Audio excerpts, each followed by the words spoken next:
Alright, so my screen is dim, so I'm giving it just a minute before I get going too much. I always love the part where it's connecting, because I gotta wait a minute till my screen brightens up. So, I know it's been a while, and I am like super late. I was messing with my lighting.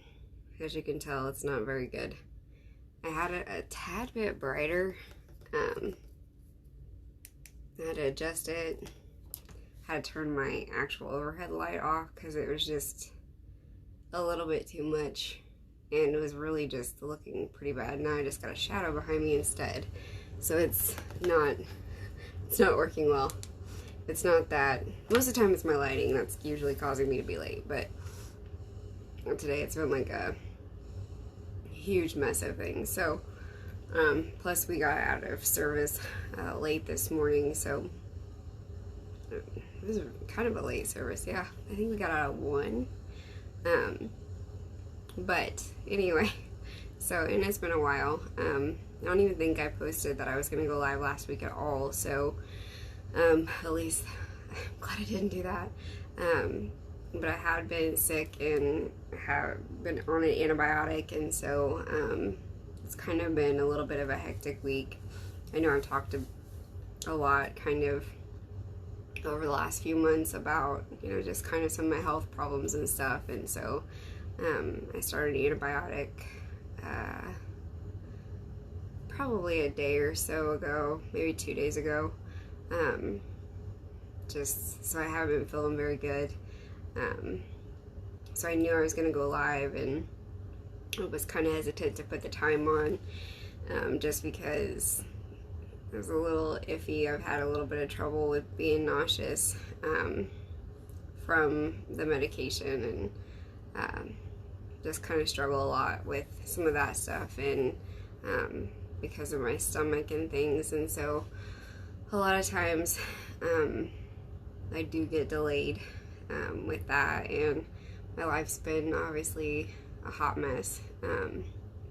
It's starting to slow down, and the last time I was on here I was able to share the good news, and so that should allow me more time. I know that I've said that several times as far as allowing myself to be on here a little bit more, but being sick and the obligations that I've had have not allowed me to be on here, and so but now things have kind of changed to where I can, so hopefully that gets squared away now. But anyway, I was kind of struggling with the title, and it's kind of funny because it actually goes a little bit with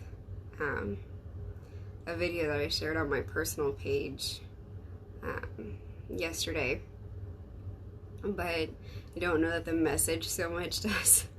I feel like I've got a lot to share in that sense, so bear with me, because this has kind of been a hot topic for me, because we were battling,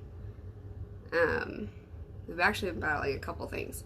So when I first moved in the place that we're living at, we were having issues with like cleaning up sawdust from a previous termite infestation, and it looked like you could tell like where they had treated it prior for the termites.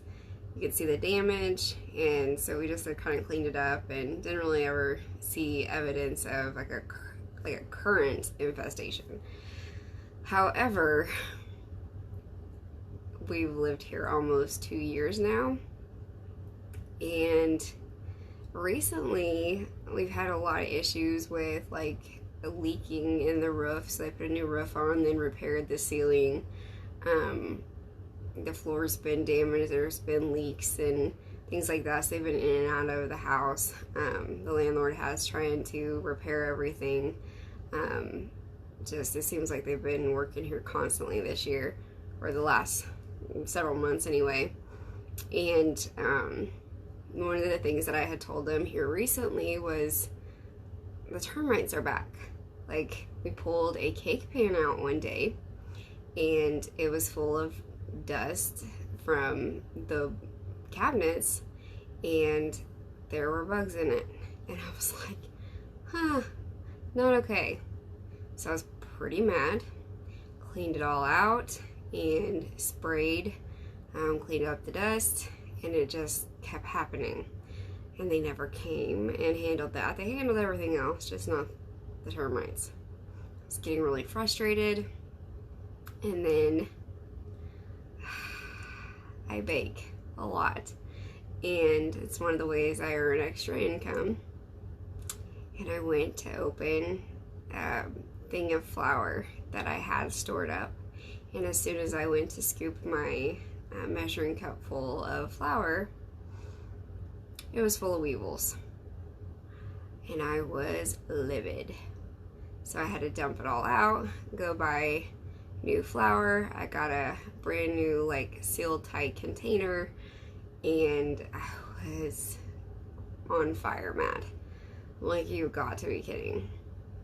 And I kept battling the weevils. Like, terrible. Now, I have battled them before, but battling weevils and termites together was like, are you kidding me? And so, as we have, like, fought them like crazy, mind you, we finally got that under control a while back, but it was something that began to come back to my mind here recently as some conversations have taken place, and with everything that's gone on in my life, a lot has kind of brought the whole infestation thing back up, because for one, the termites and the foundation of this house have been a topic for me, because when you begin to deal with termites, it really shakes the foundation of a house. I mean, you're looking at dealing with the structure coming to a huge crash when termites are literally eating your frame of your house. And so as I'm thinking about that, and I'm going, well, we move in and there's previous termite damage. It looks like they've handled it, but now they're back and we're dealing with the landlord over fixing it. And you're like, okay, well, you begin to think about what the scripture says on, you know, what our foundation is supposed to be, because our foundation is supposed to be built on Christ and Christ alone. And so when our foundation isn't built on Him, it's built on sand, and it's going to crumble. And that's what the Bible says. If we don't have it built on the solid rock, which is Christ, it's not going to stand.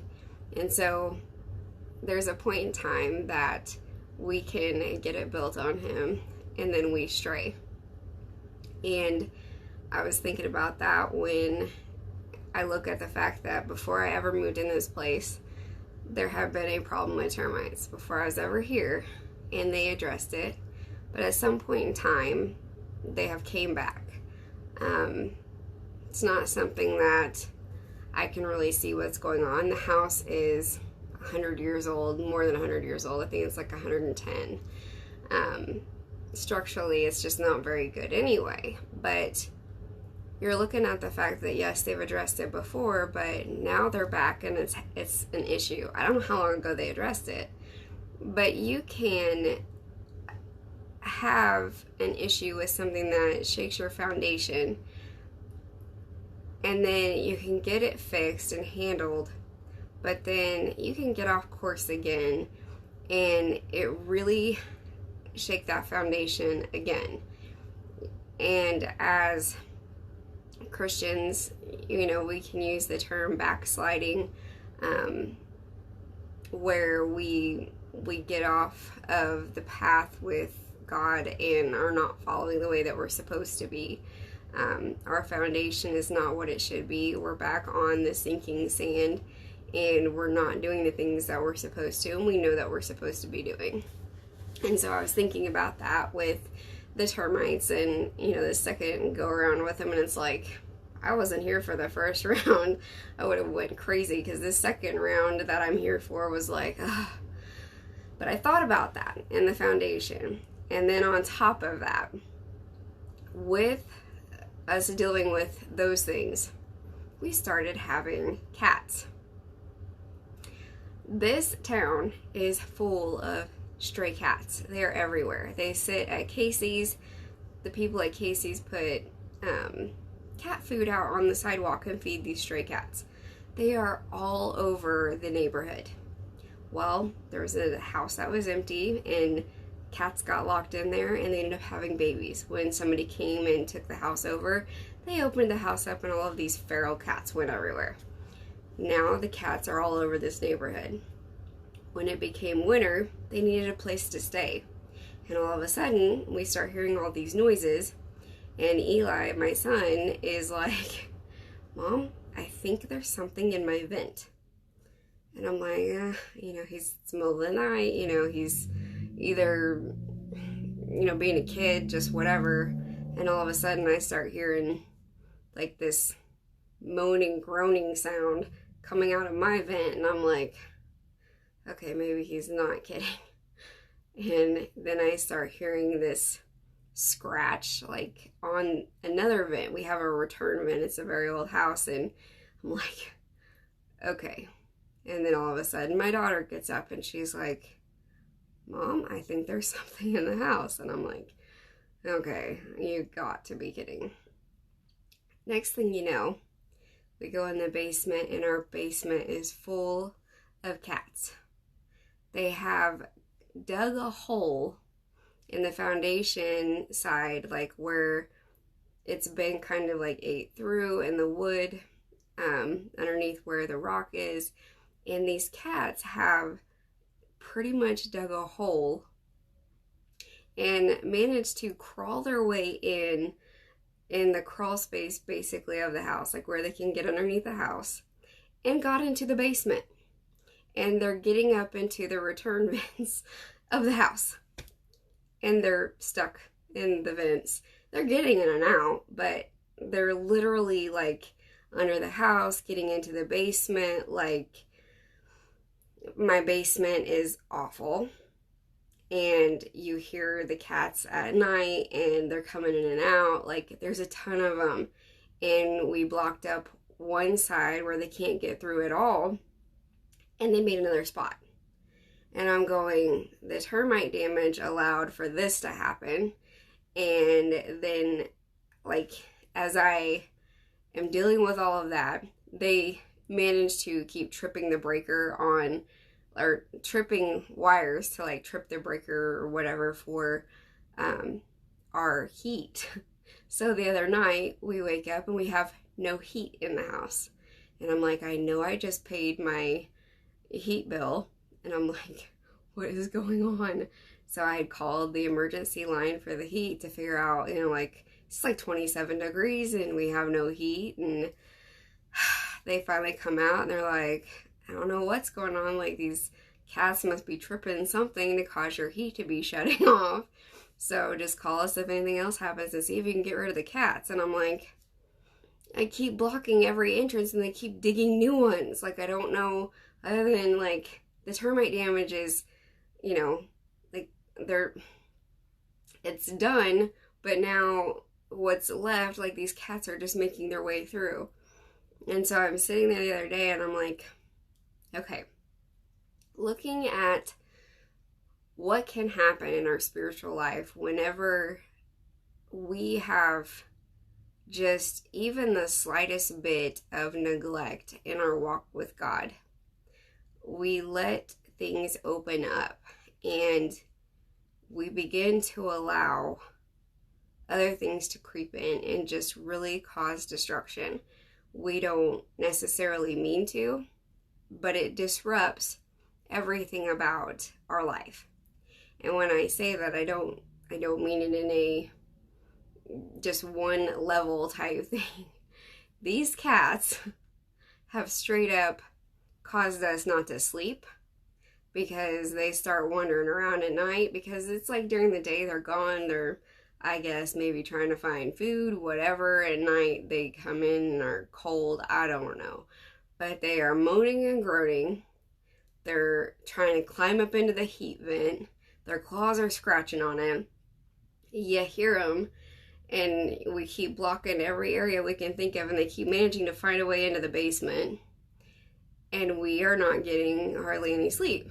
And there's no animal catcher out here anymore. So there's nothing we can do.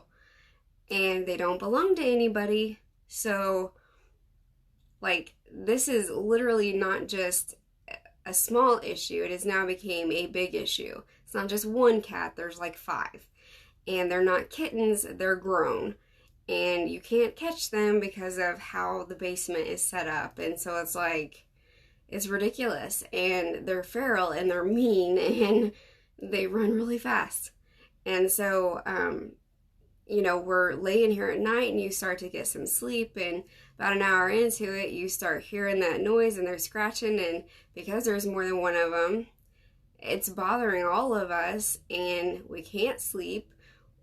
It's beginning to, like, they've knocked one of the vents loose, like the piping came down, so there's no heat going to the living room now. And we'll have to have the landlord come out tomorrow and put that back up, because that happened this weekend. And it's like, it's more than just an annoyance. I mean, it is annoying, but it is causing a disruption that's not just, hey, these cats are a bother. They are causing a lack of sleep. They're destroying my property. The list goes on. I can't handle the smell. I don't do well with cats. My son has asthma. Like, our allergies are going insane. And just waking up with the sinus stuff and coughing and sneezing and just not being able to breathe very well. And you can't get rid of them. Like, we've tried everything. We can't find the other entrance at this point. And so all of this, because of one other thing that came at another point in time that had already infested the house at a previous point that I wasn't even here for. And so, like I said, as I thought about that the other day, I was like, you know, we have these moments in our walk with God where we started out with an infestation in our life that we weren't living for God. We end up living for God, but we get off course.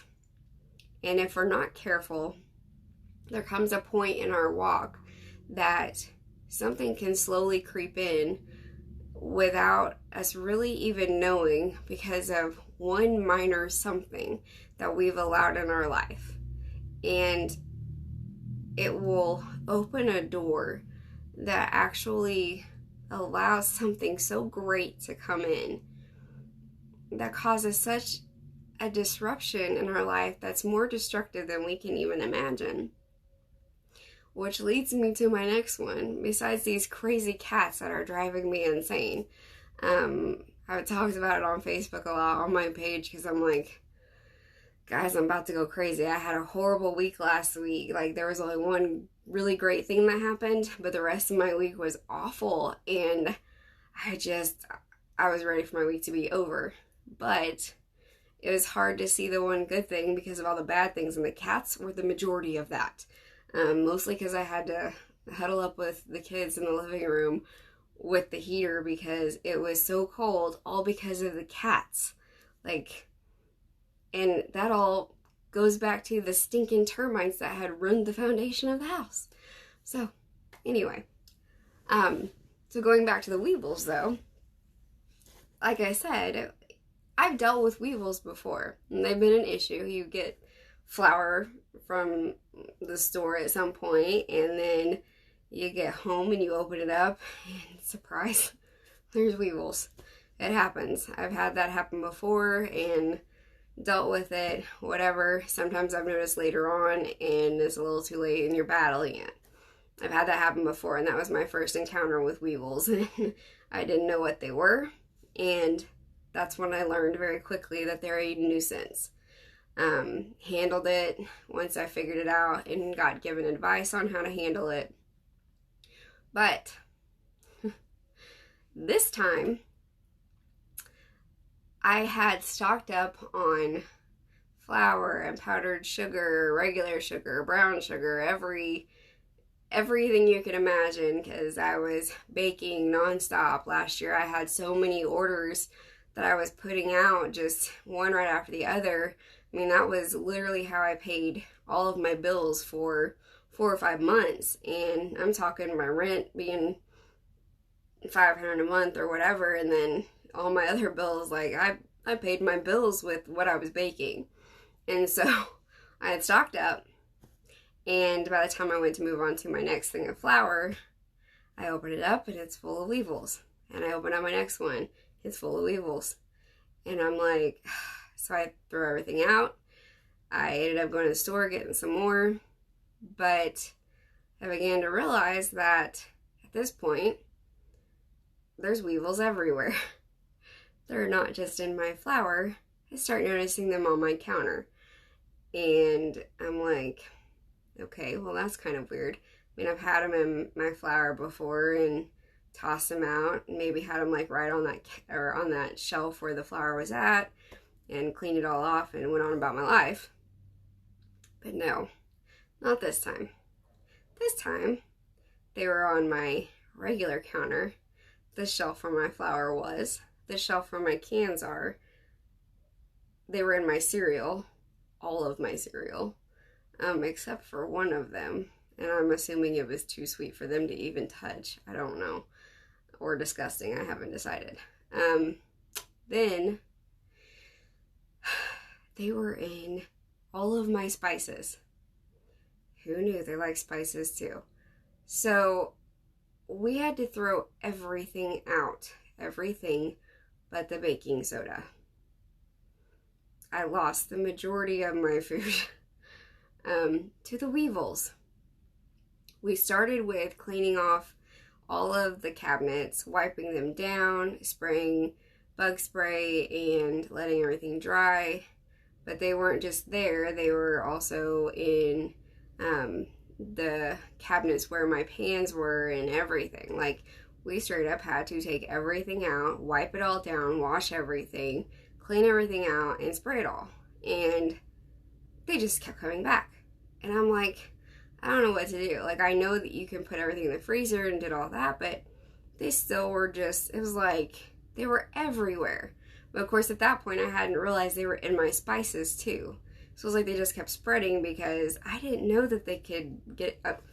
Let me rephrase that. I didn't know that they liked spices. And I'm talking like super spicy spices. Like, I knew they lived in flour and they could get in sugar or whatever, but I did not know that they would get into your spices. So I hadn't looked at any of that stuff. Of course, I didn't realize that the kids hadn't turned the spices closed when they put it back in the cabinet, so I never thought to check it. And then I realized that was part of the reason that we just kept getting them, was they were just breeding inside those spices. And I'm like, you gotta be kidding me. So I'm dealing with those. I throw everything out, but I'm looking through everything, and I'm sure when I get to my baking soda, because I forget that it's way back in the back and that the flap is open, and there's a measuring spoon inside of it from when I have been making pumpkin roll. I left it in there, and it had gotten put up when I had had the kids helping me clean up the kitchen, and they'd set it in the very back. And I'm like, oh, I'm definitely gonna have to throw this away. And I open it up, and there's nothing in it. And I'm like, how in the world of everything that I've had to throw out, there's no weevils in my baking soda? So I began to do some research, because I can't figure it out. But it turns out that baking soda, the top like 10 uses for baking soda, whenever it was first created, besides using it for laundry, toothpaste was one of the big things that people use baking soda for, because it's abrasive. Like, the material it is abrasive, and it's used for taking the plaque off and removing stains. And I'm looking at that and I'm like, okay, so these bugs that attacked everything that I had to throw out don't get in my baking soda. And I'm thinking about, you know, how I'm dealing with the termites and the cats and now these weevils. And I'm like, it's funny how when we're living life and we let those little things in and they attack everything, and even the most bizarre areas of our life, they will dive into and just wreak havoc. We tend to just kind of let it, and we don't really know what's going on, why it happens, what to do about it, and we question why it doesn't affect this or that, but it's affecting all these major things, the majority of things. And as I'm going, I throw out all of the things that are most important, the things that I can make the most out of, and I'm left with baking soda. Like I'm literally left with baking soda. That's it. We do that when everything is going wrong in our life. We've lost the majority of everything, and we're left with something small, and we're going, this is all I'm left with. Why am I just left with this? But we question that, but we don't really dive into why. And so that's kind of what I do with the baking soda. So, for one, like I said, it's abrasive, and it's used for getting rid of plaque and stains. So it doesn't get into my baking soda. Well, baking soda is good for getting rid of the bad stuff. So why would it get into something that is good for getting rid of bad? It's clearly bad and got rid of everything I need as far as I'm concerned. But yet I'm left with baking soda, which I can definitely use for toothpaste. I can also use it for deodorant. So, turns out baking soda neutralizes acid. So you can use it and make your own deodorant. So if nothing else, I mean, I now have toothpaste and deodorant because I'm left with the baking soda. And like I said, we know it was used for laundry. So I also have stuff to use to wash my clothes. So I'm left with that. It also takes out oil stains.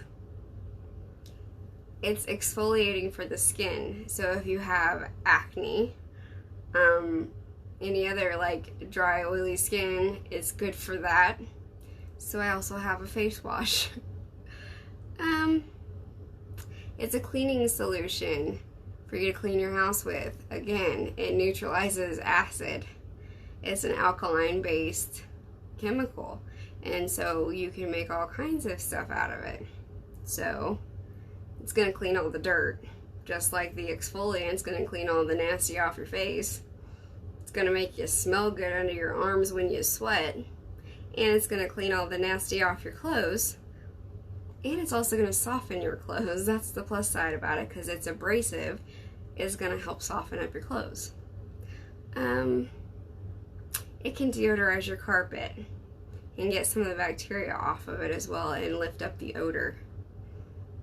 So, I mean, it's doing quite a bit of stuff.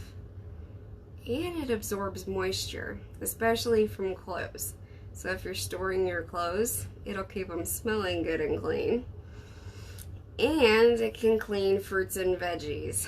So when they've been sprayed with chemical pesticides and things like that, you wash all of your fruits and veggies with baking soda. It'll remove the residue from the chemicals and stuff. So there's that.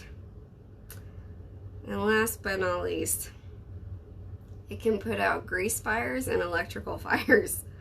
because again, it's an alkaline based chemical, so it neutralizes. So it does like 10 different things, completely different things. And here I am going, why am I left with the one thing I can't use? And there's like gobs of things I can use. May not be able to eat it, but I mean, I had this stuff in my fridge. They didn't attack that.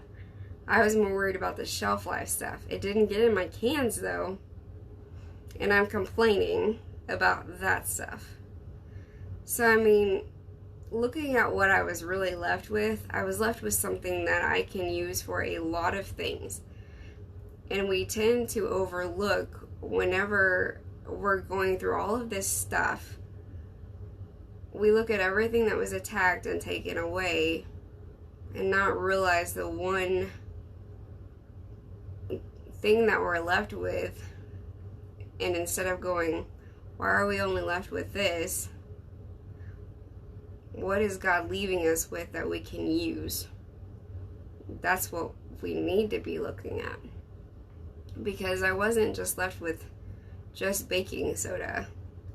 I was left with toothpaste, deodorant, laundry detergent, stain remover, exfoliant, cleaning solution, carpet cleaner, moisture lifting solution, and fruit and veggie cleaner, and I don't know, I guess if you want to put it this way, a fire extinguisher.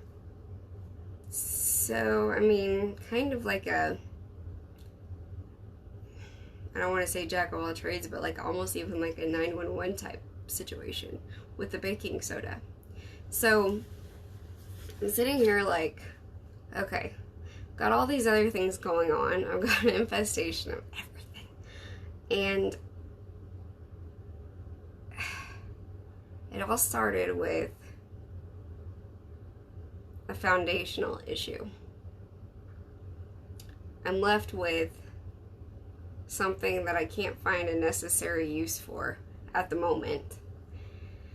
And God is trying to show me something else, when in fact the biggest problem I'm having is trying to realize that at some point in time I've really let my guard down and shifted courses at some point.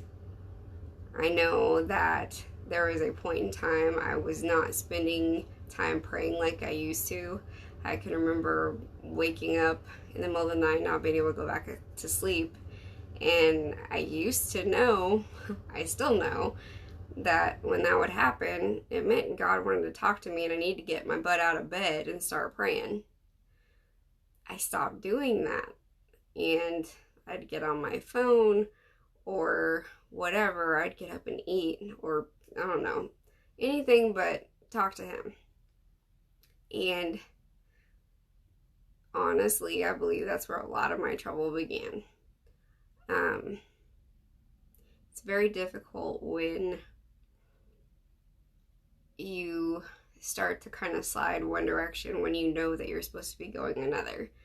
Because if your solid rock of your foundation is supposed to be one thing and you begin to shift it to another, you're going to lose that solid ground that you need to keep these infestations from coming on. And my life has been nothing but chaos the last several months, and I tried to get it back on track, and I knew that a lot of it was because I had just kind of went nonchalant and been like, okay, well, I'm awake and so what, and wasn't spending my time praying like I used to and not really doing the things that I knew I should. And that had a lot to do with that gradual decline. And I could sit and go to church every time the doors were open, but that didn't mean that I was doing everything I was supposed to, because whatever was going on in my home is what mattered. So if I wasn't spending the time praying that I was supposed to be, it wasn't doing me any good just to be in church, because I still have to spend that time with God on my own. I'm responsible for that. The church isn't responsible for my prayer life. And so I have to be accountable for that. And as long as I'm not spending that time praying and anointing my family and covering them in prayer, I'm putting everybody at risk by neglecting that part of my life. And that's exactly what I had done. And as time has gone on, that's something that I've had to be accountable for. And I see that now, and it's frustrating for me because there's a lot of lack of sleep that's happened over the months. There's been lots of moaning and groaning on my part, a lot of loss of things on my part as well, and lessons learned, and that had nothing to even really do with what's going on, just little things. I mean, you know, the whole having to throw out all the stuff that I needed, even that's happened in a sense. I mean, I've had to kind of let go of things that I was really trying to hang on to for a little while longer. I've just kind of had to go, it is what it is, and let it go, because, well, kind of let that slip in on my own by neglecting my time with God. It's not that I fully neglected it, but I wasn't dedicated to it like I had been at one point. And knowing that I was one way at one point and looking at that versus what I was at the point in time that things began to get the way they were, I can very much hold myself accountable for things kind of taking that turn. Thinking about, you know, no lie is a good lie, even if they're silly little lies. You know, the kids and I have talked about before, saying something when somebody asks you if they look good or if they look fat in something or whatever, you know, do you lie to them? If you say, no, you don't look fat, but they really do, it's still a lie. If you say no, a lie is a lie. Do you do it? And that's been an issue for me, is even if I've lied about something but have done it for the better, a lie is a lie. And so it's difficult for me because that's kind of been something I've had to do even growing up, just as a teenager after I got saved and knowing I'd be in trouble for going to church when I was told I couldn't. I would lie and say I was going out with my friends to a party because that was a better answer than saying I was going to church, because I knew I was going to get in trouble for that. So a lie was a lie though, but you get in that habit, and I find, you know, now looking back, that those were some of the lies that I had told, because those are lies that I felt like would keep me out of trouble, lies that seemed better than if I told the truth. And so they ended up getting me in more trouble in the end. And I sit there and go, okay, I'm an adult. I shouldn't even care. But I did.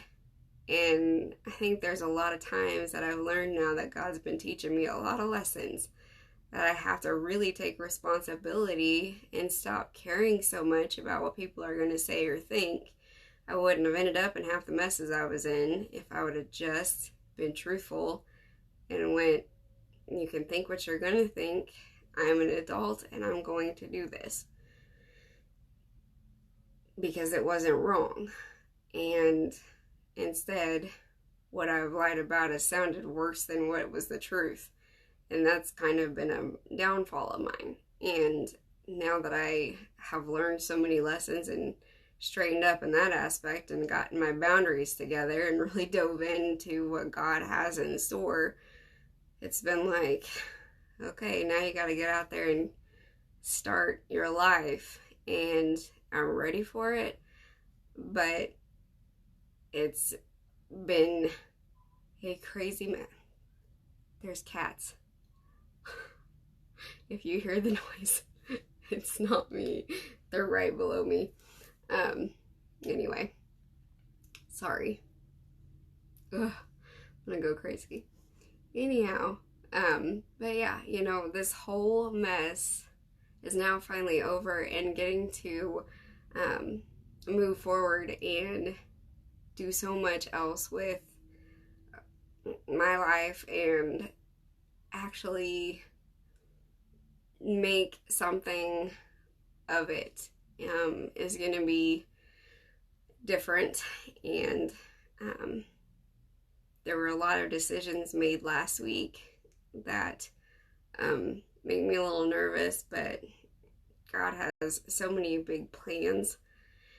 It's part of what scares me a little bit, because I knew that before everything was over, but I've had to sit here and kind of wait for everything to be over, knowing what the plans were and just having to wait in anticipation. I'm excited, but it's been a ride, and I'm thankful that the Lord has had this in his hand the whole time, because now that everything's done and he's been able to prove everything and give me everything that I needed to prove that it was the truth, I'm just grateful that I can move on and have a life and let my kids be able to enjoy being kids while they can.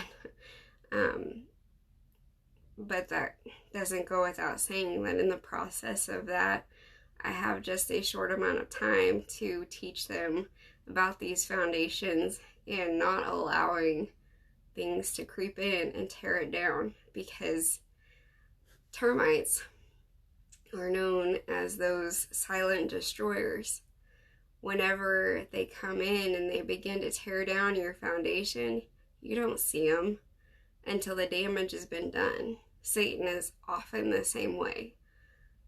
We tend to allow him into our lives without really seeing that he's snuck in, because we've allowed him in such a way, because he's good at sneaking in by convincing us in a sly way.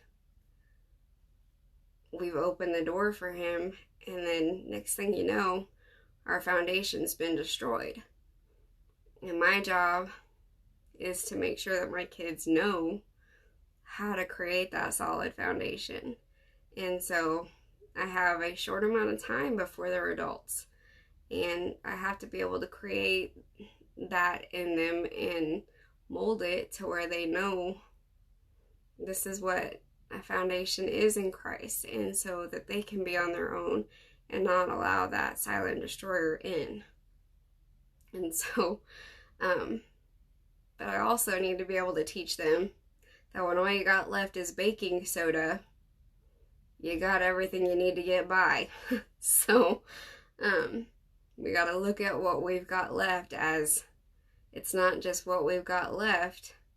What is God leaving us with that we can use?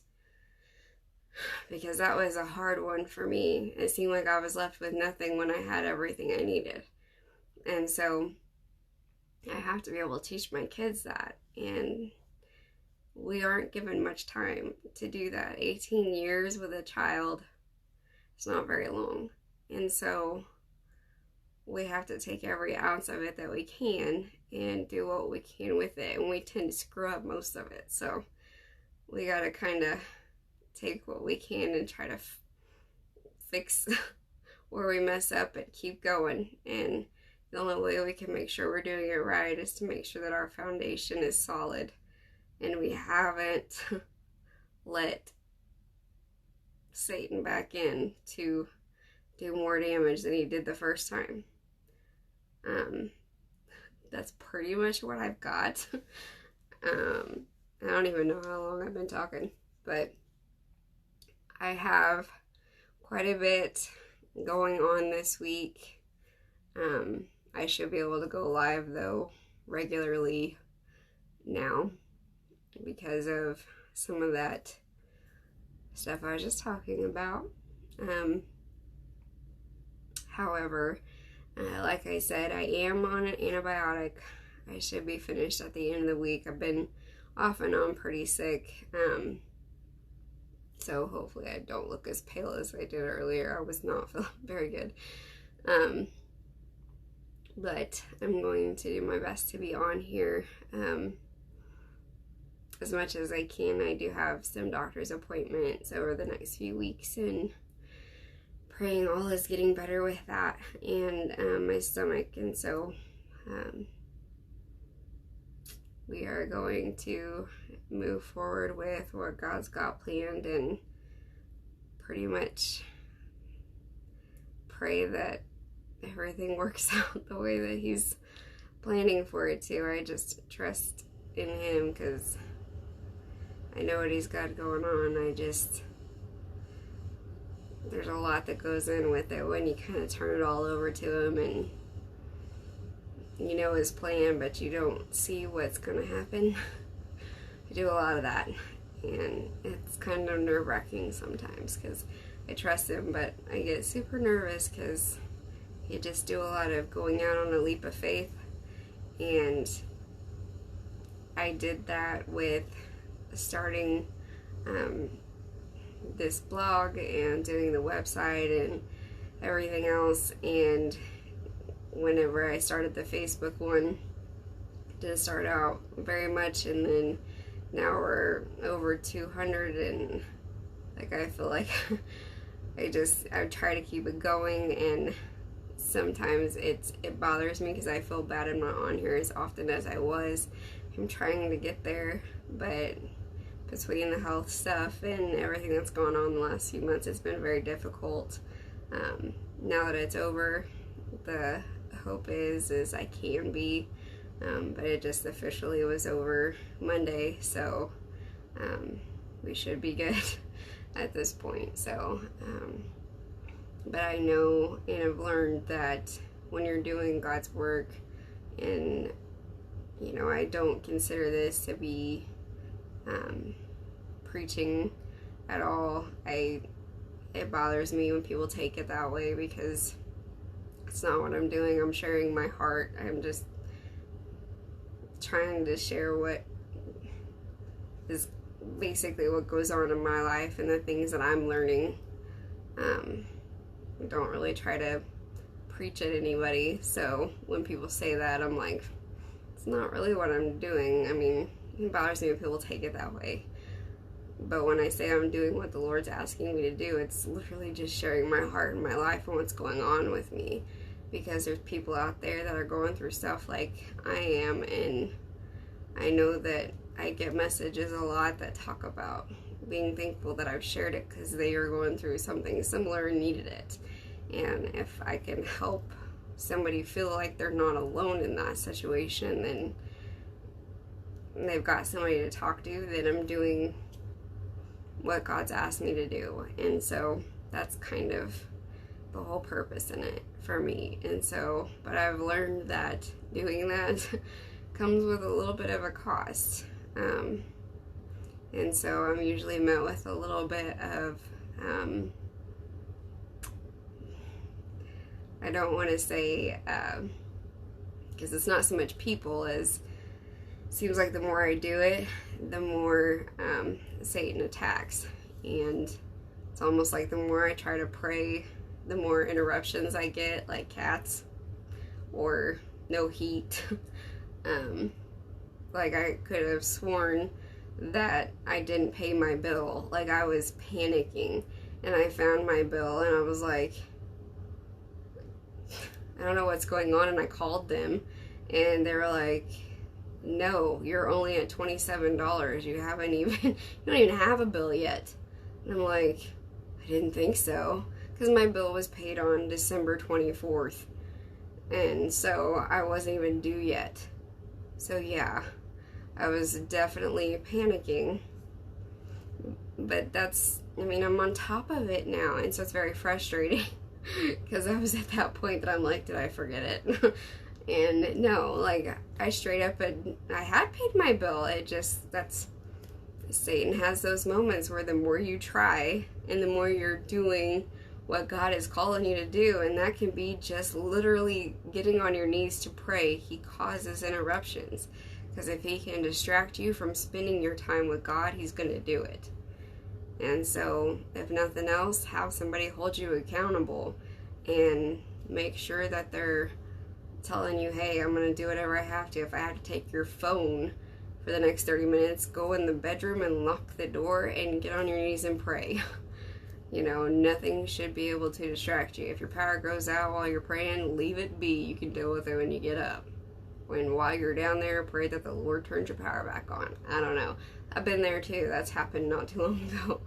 But I'm just saying, it's been like that, it seems like, lately when I try. And so Satan's not going to just leave you be the more you try to do what God's calling you to do. So, and God calls you to do everything. I'm talking praying, talking to somebody about him, whatever it is, he's going to cause an interruption of some sort, because he doesn't want you doing anything that's going to bring you closer to God. So anyway, I'm going to try to get everything ready to go and posting this week, and